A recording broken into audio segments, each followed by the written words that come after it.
सुना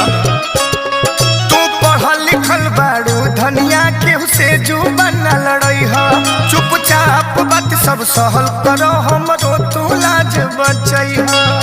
केहू तिरछा तकनी कहे केहू बात पकनी कहे कुछ कहे हो ऐसैया देवरा मन रखनी कहे ननदी तो फेकनी कहे सास कौआ हकनी कहे हो ऐसैया